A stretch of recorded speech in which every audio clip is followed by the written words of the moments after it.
হিন্দু ধর্মাবলম্বীদের কাছে অমাবস্যা তিথির বিশেষ মাহাত্ম্য রয়েছে।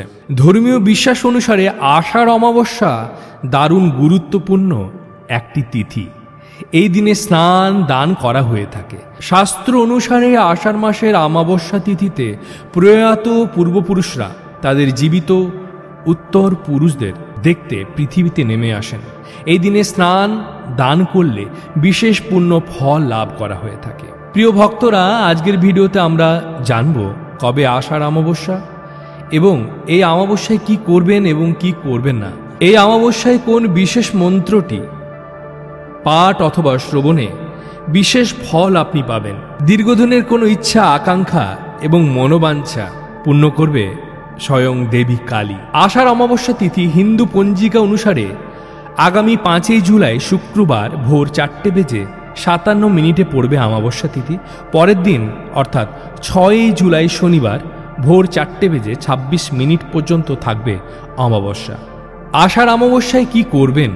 শাস্ত্র অনুসারে আষাঢ় অমাবস্যার বিশেষ মাহাত্ম্যপূর্ণ একটি তিথি।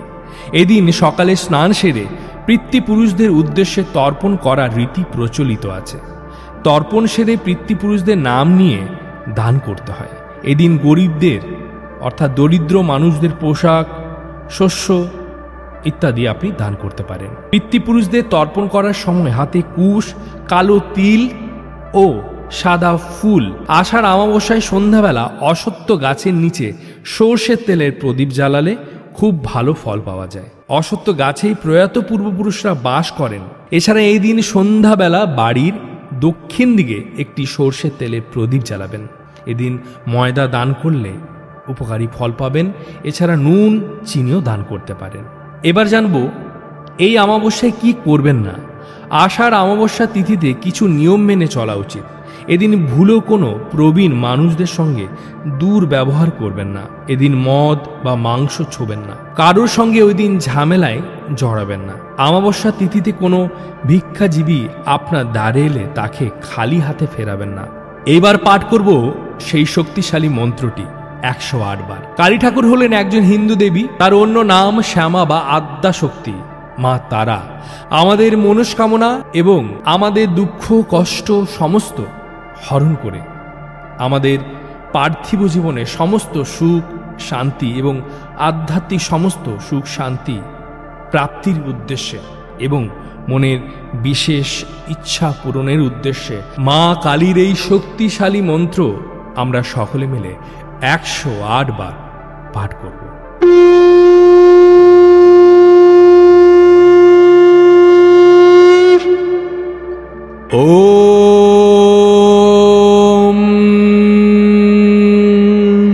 ওম হ্রিং শ্রীং ক্লিং আদ্যা কালিকা परमेश्वरी स्वाहा।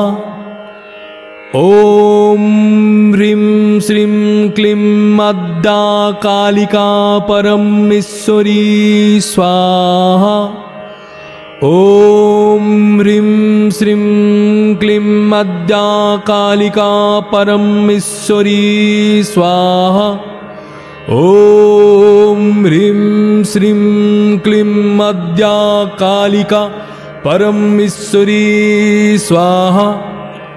ओम ह्रीं श्रीं क्लीं अद्या कालिका परमेश्वरी स्वाहा। ओम ह्रीं श्रीं क्लीं अद्या कालिका परमेश्वरी स्वाहा। ओम ह्रीं श्रीं क्लीं अद्या कालिका परमेश्वरी स्वाहा। ओम ह्रीं श्रीं क्लीं अद्या कालिका परमेश्वरी स्वाहा। ओम ह्रीं श्रीं क्लीं अद्या कालिका परमेश्वरी स्वाहा। ओम ह्रीं श्रीं क्लीं अद्या कालिका परमेश्वरी स्वाहा। ओम ह्रीं श्रीं क्लीं अद्या कालिका परमेश्वरी स्वाहा। ओम ह्रीं श्रीं क्लीं अद्या कालिका परमेश्वरी स्वाहा। ॐ ह्रीं श्रीं क्लीं अद्या कालिका परमेश्वरी स्वाहा। ॐ ह्रीं श्रीं क्लीं अद्या कालिका परमेश्वरी स्वाहा। ॐ ह्रीं श्रीं क्लीं अद्या कालिका परमेश्वरी स्वाहा। ॐ ह्रीं श्रीं क्लीं अद्या कालिका परमेश्वरी स्वाहा। ॐ ह्रीं श्रीं क्लीं अद्या कालिका परमेश्वरी स्वाहा।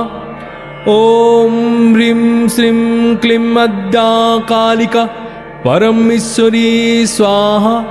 ॐ ह्रीं श्रीं क्लीं अद्या कालिका परमेश्वरी स्वाहा।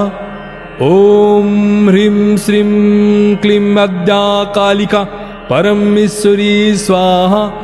ॐ ह्रीं श्रीं क्लीं अद्या कालिका परमेश्वरी स्वाहा। ॐ ह्रीं श्रीं क्लीं अद्या कालिका परमेश्वरी स्वाहा। ॐ ह्रीं श्रीं क्लीं अद्या कालिका परमेश्वरी स्वाहा। ॐ ह्रीं श्रीं क्लीं अद्या कालिका परमेश्वरी स्वाहा। ॐ ह्रीं श्रीं क्लीं अद्या कालिका परमेश्वरी स्वाहा। ॐ ह्रीं श्रीं क्लीं अद्या कालिका परमेश्वरी स्वाहा। ॐ ह्रीं श्रीं क्लीं अद्या कालिका परमेश्वरी स्वाहा। ॐ ह्रीं श्रीं क्लीं अद्या कालिका परमेश्वरी स्वाहा। ॐ ह्रीं श्रीं क्लीं अद्या कालिका परमेश्वरी स्वाहा। ॐ ह्रीं श्रीं क्लीं अद्या कालिका परमेश्वरी स्वाहा। ॐ ह्रीं श्रीं क्लीं अद्या कालिका परमेश्वरी स्वाहा। ॐ ह्रीं श्रीं क्लीं अद्या कालिका परमेश्वरी स्वाहा। ॐ ह्रीं श्रीं क्लीं अद्या कालिका परमेश्वरी स्वाहा। ॐ ह्रीं श्रीं क्लीं अद्या कालिका परमेश्वरी स्वाहा। ॐ ह्रीं श्रीं क्लीं अद्या कालिका परमेश्वरी स्वाहा। ॐ ह्रीं श्रीं क्लीं अद्या कालिका परमेश्वरी स्वाहा। ॐ ह्रीं श्रीं क्लीं अद्या कालिका परमेश्वरी स्वाहा। ॐ ह्रीं श्रीं क्लीं अद्या कालिका परमेश्वरी स्वाहा। ॐ ह्रीं श्रीं क्लीं अद्या कालिका परमेश्वरी स्वाहा। ॐ ह्रीं श्रीं क्लीं अद्या कालिका परमेश्वरी स्वाहा। ॐ ह्रीं श्रीं क्लीं अद्या कालिका परमेश्वरी स्वाहा। ॐ ह्रीं श्रीं क्लीं अद्या कालिका परमेश्वरी स्वाहा। ॐ ह्रीं श्रीं क्लीं अद्या कालिका परमेश्वरी स्वाहा। ॐ ह्रीं श्रीं क्लीं अद्या कालिका परमेश्वरी स्वाहा। ॐ ह्रीं श्रीं क्लीं अद्या कालिका परमेश्वरी स्वाहा। ॐ ह्रीं श्रीं क्लीं अद्या कालिका परमेश्वरी स्वाहा। ॐ ह्रीं श्रीं क्लीं अद्या कालिका परमेश्वरी स्वाहा। ॐ ह्रीं श्रीं क्लीं अद्या कालिका परमेश्वरी स्वाहा। ॐ ह्रीं श्रीं क्लीं अद्या कालिका परमेश्वरी स्वाहा। ॐ ह्रीं श्रीं क्लीं अद्या कालिका परमेश्वरी स्वाहा। ॐ ह्रीं श्रीं क्लीं अद्या कालिका परमेश्वरी स्वाहा। ॐ ह्रीं श्रीं क्लीं अद्या कालिका परमेश्वरी स्वाहा। ॐ ह्रीं श्रीं क्लीं अद्या कालिका परमेश्वरी स्वाहा। ॐ ह्रीं श्रीं क्लीं अद्या कालिका परमेश्वरी स्वाहा। ॐ ह्रीं श्रीं क्लीं अद्या कालिका परमेश्वरी स्वाहा। ॐ ह्रीं श्रीं क्लीं अद्या कालिका परमेश्वरी स्वाहा। ॐ ह्रीं श्रीं क्लीं अद्या कालिका परमेश्वरी स्वाहा। ॐ ह्रीं श्रीं क्लीं अद्या कालिका परमेश्वरी स्वाहा। ॐ ह्रीं श्रीं क्लीं अद्या कालिका परमेश्वरी स्वाहा। ॐ ह्रीं श्रीं क्लीं अद्या कालिका परमेश्वरी स्वाहा। ॐ ह्रीं श्रीं क्लीं अद्या कालिका परमेश्वरी स्वाहा। ॐ ह्रीं श्रीं क्लीं अद्या कालिका परमेश्वरी स्वाहा। ॐ ह्रीं श्रीं क्लीं अद्या कालिका परमेश्वरी स्वाहा।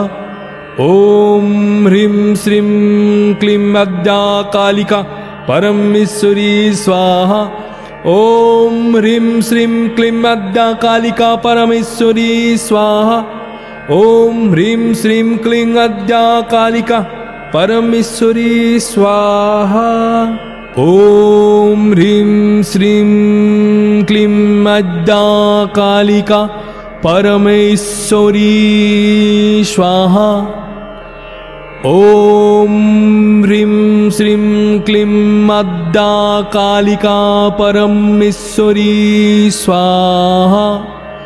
ॐ ह्रीं श्रीं क्लीं अद्या कालिका परमेश्वरी स्वाहा।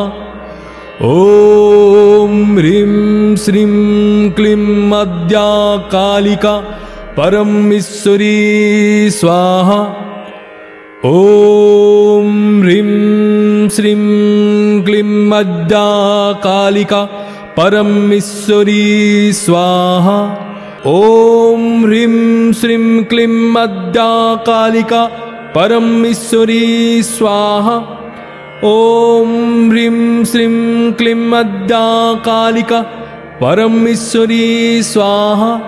ॐ ह्रीं श्रीं क्लीं अद्या कालिका परमेश्वरी स्वाहा। ॐ ह्रीं श्रीं क्लीं अद्या कालिका परमेश्वरी स्वाहा। ॐ ह्रीं श्रीं क्लीं अद्या कालिका परमेश्वरी स्वाहा। ॐ ह्रीं श्रीं क्लीं अद्या कालिका परमेश्वरी स्वाहा। ॐ ह्रीं श्रीं क्लीं अद्या कालिका परमेश्वरी स्वाहा। ॐ ह्रीं श्रीं क्लीं अद्या कालिका परमेश्वरी स्वाहा। ॐ ह्रीं श्रीं क्लीं अद्या कालिका परमेश्वरी स्वाहा। ॐ ह्रीं श्रीं क्लीं अद्या कालिका परमेश्वरी स्वाहा। ॐ ह्रीं श्रीं क्लीं अद्या कालिका परमेश्वरी स्वाहा। ॐ ह्रीं श्रीं क्लीं अद्या कालिका परमेश्वरी स्वाहा। ॐ ह्रीं श्रीं क्लीं अद्या कालिका परमेश्वरी स्वाहा। ॐ ह्रीं श्रीं क्लीं अद्या कालिका परमेश्वरी स्वाहा। ॐ ह्रीं श्रीं क्लीं अद्या कालिका परमेश्वरी स्वाहा। ॐ ह्रीं श्रीं क्लीं अद्या कालिका परमेश्वरी स्वाहा। ॐ ह्रीं श्रीं क्लीं अद्या कालिका परमेश्वरी स्वाहा। ॐ ह्रीं श्रीं क्लीं अद्या कालिका परमेश्वरी स्वाहा। ॐ ह्रीं श्रीं क्लीं अद्या कालिका परमेश्वरी स्वाहा। ॐ ह्रीं श्रीं क्लीं अद्या कालिका परमेश्वरी स्वाहा। ॐ ह्रीं श्रीं क्लीं अद्या कालिका परमेश्वरी स्वाहा। ॐ ह्रीं श्रीं क्लीं अद्या कालिका परमेश्वरी स्वाहा। ॐ ह्रीं श्रीं क्लीं अद्या कालिका परमेश्वरी स्वाहा। ॐ ह्रीं श्रीं क्लीं अद्या कालिका परमेश्वरी स्वाहा। ॐ ह्रीं श्रीं क्लीं अद्या कालिका परमेश्वरी स्वाहा। ॐ ह्रीं श्रीं क्लीं अद्या कालिका परमेश्वरी स्वाहा। ॐ ह्रीं श्रीं क्लीं अद्या कालिका परमेश्वरी स्वाहा। ॐ ह्रीं श्रीं क्लीं अद्या कालिका परमेश्वरी स्वाहा। ॐ ह्रीं श्रीं क्लीं अद्या कालिका परमेश्वरी स्वाहा। ॐ ह्रीं श्रीं क्लीं अद्या कालिका परमेश्वरी स्वाहा।